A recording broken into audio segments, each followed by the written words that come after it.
of capacitors. Okay, so we have got two ways of combining the capacitors. One is series and one is in parallel. Okay, so the first one is capacitors in series. You can see here I have taken C1 and C2. First we'll do for 2, then we'll write the general for n capacitors. Okay, so I have got here, see, when you are joining in the series, the one end of this will be connected to the battery and the other will be with the next capacitor. Okay, and the another one, if there is third one, then this plate will be connected to the third capacitor's first place, and then second plate will be connected to the battery. Okay, if it is positive terminal of the battery, then this plate of the capacitor will become positively charged. Okay, and then if this is positively charged, then it will attract the electrons or negative charge from this plate, so this will become negatively charged, and the positive will be towards this side, and it will get repulsion, so it will come here, and then because of this positive charge this will become negative, again it will be here. Okay, so positive terminal, if connected, whichever plate will become positively charged, and the negative terminal will become negatively charged in between. Then plus here the charge distribution will be same. Okay, the charge which is plus q here, and that same will be amount will be here. Okay, negative q, here will be plus q, here will be negative q, but the voltage will be different. Okay, for the first one I am taking V1, second one V2. So this is the important thing, that when there is a series combination, the charge on the each plate will be equal. Okay, one will be positive, one will be negative, but equal amount of charge. Only the potential difference, that is voltage V1 and V2 will be different. Okay. So now let us write up two capacitors C1 and C2 are combined in series as in the figure. Okay, I explained to you, and having the charge plus q and minus q. Okay, when you connect with a battery, it will be charged, and one plate will have positive charge, second battery will have negative charge. In series combination, charges remain same on each capacitor. Okay, as I said, charges will be same. So I am taking plus q and minus q. Total potential drop across the combination, but the potential will be different. For the first one you call it V1, second one you call it V2, and the total will be as the potential of the battery. Okay, so the total will be sum of these two voltage will be equal to the voltage of the battery. So we can write mathematically V is equal to V1 plus V2. Okay. Now we also know that we have studied capacitors. Capacitance of a capacitor is given by C is equal to V by Q. Sorry, not V by Q. Q by V. It's a Q by V. Okay. So if I want to write in terms of potential, so I'll interchange this. So I'll get V is equal to Q by C. Okay. So we are going to use this result now. V is equal to Q by C. This comes from the capacitance of a parallel plate capacitor. C is equal to Q by V. Okay, C is equal to Q by V is the formula, we have done it, and from here we can write voltage V will be Q by C. Okay, so I am going to write V1 plus V2. For the first plate, V1 will be Q, charge will be same, only capacitance is C1, plus for V2 it will be Q by C2. Okay, so capacitance is changed, but charge is the equal. A charge is equal, capacitance is C1 and C2, it will have different. Then take Q common. Okay, if I take Q common, and then that Q I am transferring this side, so it will become V by Q is equal to 1 by C1 plus 1 by C2. Okay, taking Q common, so 1 by C1, 1 by C2, and that Q you transfer this side, which will come in the denominator. Now what we are going to do is, instead of keeping these two capacitance, we will combine and make another one capacitance which has got the same charge and which has got the combination of these capacitance. Okay, we can regard the combination, that is these two capacitors, as an effective capacitor with charge Q and potential difference V. So we are going to replace it. Okay, then effective capacitance C will be Q by V. Okay, that is the standard result. C is equal to Q by V. Okay, and since I want to use this formula, here it is V by Q, so I will take reciprocal. So I take reciprocal of C, it will become 1 by C, and reciprocal of Q by V will become V by Q. This is number 2 and this is number 1. Now from 1 and 2, this is V by Q is equal to 1 by C. So in this value V by Q, place it 1 by C. Okay, so comparing equation 1 and 2, 1 by C is equal to 1 by C1 plus 1 by C2. So this is for two capacitors. Now if I want for more than 2, so n capacitors in a series, then the capacitance will become 1 by C this combination is equal to 1 by C1 plus 1 by C2 plus up to plus 1 by Cn. So we can conclude that when it is series combination, the effective capacitance will become in decrease. It will be the least than the least one. Okay, so it will decrease when it is in a series combination. Next one is capacitors in parallel. So you can see here, these are the parallel capacitor. Okay, here what happens, positive, both the positives are connected with the positive terminal and both the negative plates are connected to the negative. Actually it is because of this positive, both the plates gets positively charged, and because of this negative terminal they will get negatively charged. Okay, so here what happens, charge will be different. Here it is Q1, then here minus Q1, but in the second capacitor it is plus Q2 and minus Q2. The charge will be different. See, I have showed here 4 and I have showed here 3, just to show that it is different. So charge will be different but voltage will be same. Okay, so here V, if I take, V will be same. Okay, potential difference across these two plates will be same, only charge will be different. Okay, it was different in the series series connection. Okay, so remember that here voltage will be same but charge will be different.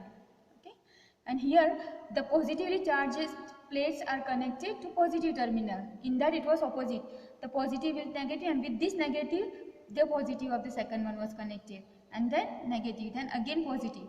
So it was series, but here the positive will be connected to one end and the negative will be connected to the other end. Okay, let us write. Consider two capacitors C1 and C2 arranged in parallel. The same potential difference V applied across both capacitors, but the place of C1 has charges plus or minus Q1 and of C2 has plus or minus Q2. As I said that potential will be same, potential difference will be same, but the charge will be different.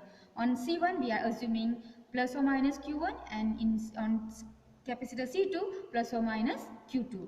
Okay, then again I am going to use the same result. V is equal to C is equal to Q by V. I am going to use the same result.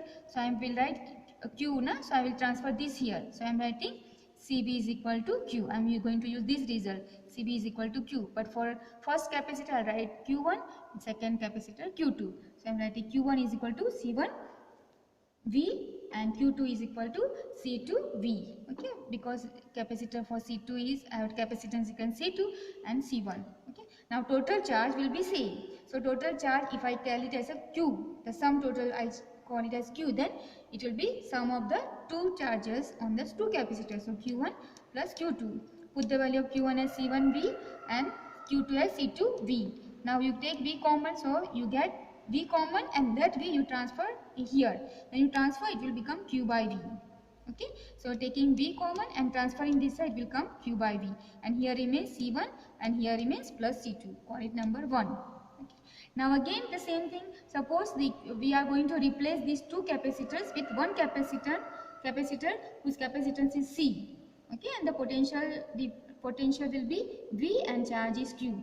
The equivalent capacitor with effective capacitance, if I place, it will be C is equal to Q by V. Okay, now this is number true. Compare 1 and 2. So when you compare Q by V is equal to C, so instead of Q by V, we'll put C. Okay, so from 1 and 2, C is equal to C1 plus C2. So what happens, what we can conclude is, for n capacitors in parallel combination, the effective capacitance is equal to C equal to C1 plus C2 plus up to plus Cn. So in parallel combination of the capacitor, the capacitance will increase. Okay. Then we have got one small topic, electric displacement, and that is used as capital D. The symbol is used capital D. Okay, so this is a small topic, but it is a little different than this. Okay, it depends on the polarization and also on the dielectric. Okay, for charge density in dielectric. Okay, dielectrics are the materials which do not allow electron to pass or electricity to pass, but they will show some electrostatic effect. Okay, so you consider a dielectrics whose charge density is sigma p. Okay, after the polarization, and polarization is capital P. Then the relation between sigma p and p is given by sigma p is equal to vector p dot nk. Okay, this we don't have to prove, we just accept it. And n is the unit vector outward perpendicular to surface. Okay, it is the unit vector which is outward perpendicular to the surface, normal to the surface. Okay, Okay, I have just reminded here, this is suppose dielectric.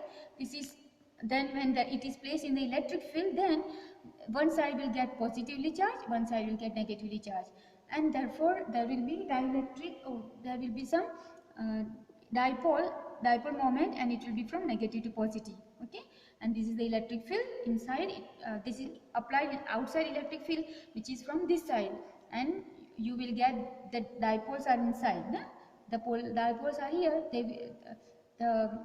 the molecules are there which will get polarized. Okay, the dielectric substance will have molecules which get polarized because of this electric field.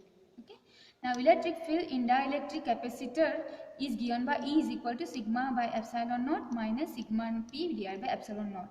Okay, since denominator is same, just add up sigma minus sigma p divided by epsilon naught. Okay, now we are going to put the value of sigma p from here, p dot n cap. Okay, so this sigma p I am putting p dot n cap, and this epsilon naught is there, and E dot n, this is in vector form. Okay, this is in magnitude form, this is vector form, so dot n cap is written. Okay, and this sigma p value is p dot n cap. Okay, now call it number 1. Then I am transferring sigma naught epsilon naught here, so epsilon naught E dot n cap is equal to sigma minus p dot n cap. Okay, again this minus p dot n cap you transfer here becomes plus. Okay, I can take n cap, take common, so you get epsilon naught E plus p equal to sigma. Now this quantity, this is the quantity which is called dielectric displacement, and it is denoted by capital D. So this quantity is called dielectric displacement, denoted by capital D, and it is a vector quantity.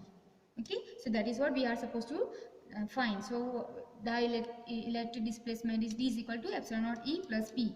E is the electric field and P is the polarization. Okay, now in this, instead of this value, since we are assuming this as a dielectric displacement, call it D, so I put this as a D dot n cap. Okay, in this we are putting, call it number 2. Now we are going to take the ratio of D and E, or equation 1 and 2. Okay, this equation and this equation, or E and D.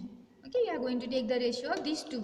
So take the ratio, so here it comes D dot n cap divided by E dot n cap is equal to, this D dot n cap is sigma, so put sigma, and E dot n cap from the equation 1, from here sigma minus P dot n cap divided by epsilon, so I am placing that value here. Okay, this epsilon naught take up, so what you get is sigma minus sigma naught divided by sigma minus sigma p. I am keeping the value of P dot n cap back, sigma minus P. Okay, from here, see I have taken sigma p is equal to P dot n cap, so this value of sigma p we are keeping back here. Okay, so it becomes like this. Now here this sigma divided by sigma minus sigma p, this value is called your epsilon, call as k. Okay, so you put that value as k, and this is epsilon naught, so epsilon naught into k, all this value we are putting as k, and this is epsilon naught, so epsilon naught into k, where k is equal to sigma divided by sigma minus sigma p. Okay, so now we have started this n cancel, so here remains d by e is equal to, this value comes sigma naught into k. Transfer this vector e here, so what you get is d is equal to sigma naught epsilon naught k into e. But we already know that this is the dielectric displacement, its value is sigma epsilon naught e plus p. Okay, so place here, so I am putting sigma epsilon naught e plus p equal to epsilon naught k into e. Transfer this side, so it becomes negative. Here remains only p vector, here epsilon naught k e minus, when you transfer it is epsilon naught e. Take common epsilon naught and e, epsilon naught e take common, here remains k minus 1. Okay, and this we call it as the susceptibility. Okay, this gives us susceptibility chi e. So we call it chi e is equal to epsilon sigma naught k minus 1, and k minus 1, not plus, it is minus. Okay, so it is k minus 1. This value we call it as a susceptibility. Thank you very much.